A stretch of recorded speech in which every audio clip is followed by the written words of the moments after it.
ખેડૂત માટે સત્યાગ્રહનું આયોજન જિલ્લાભરમાં કરવામાં આવ્યું છે। તાલુકે તાલુકે ખેડૂતોને માટે થઈને કોંગ્રેસ હવે લડત લડવા ફરી વખત મેદાનમાં આવી છે।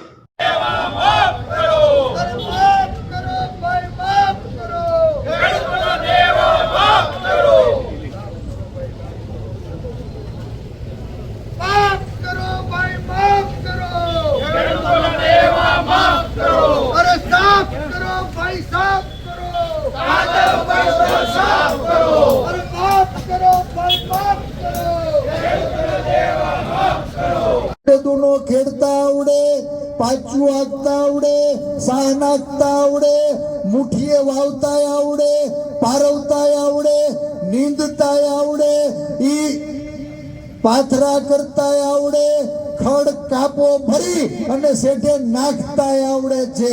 ક્યારેક હલરમાં ઓળતા આવડે, ઈ હુંડલા ભરી અને એને વાવલતા ધાર દેતા આવડે, ગાડે જોડી અને યાર્ડના પડામાં નાખતા આવડે છે।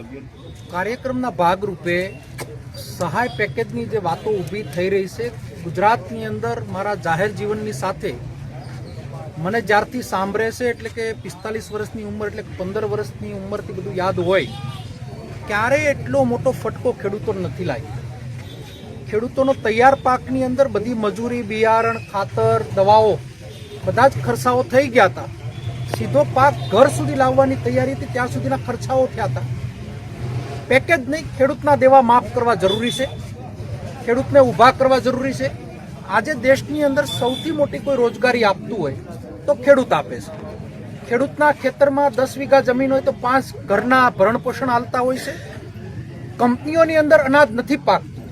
આ દેશની અંદર કંપનીઓના 19 લાખ કરોડ દેવા માફ થતા હોય। કોંગ્રેસ સમયની અંદર 72,000 કરોડના મનમોહનસિંહે દેવા માફ કર્યા હોય તો 30 વર્ષથી સત્તા ભોગવતી અહીંયાની સરકારને વિનંતી કરી કે કોઈ વાત નહીં, ફક્ત ખેડૂતના દેવા માફ કરો, વધારાની વાતો બંધ કરો।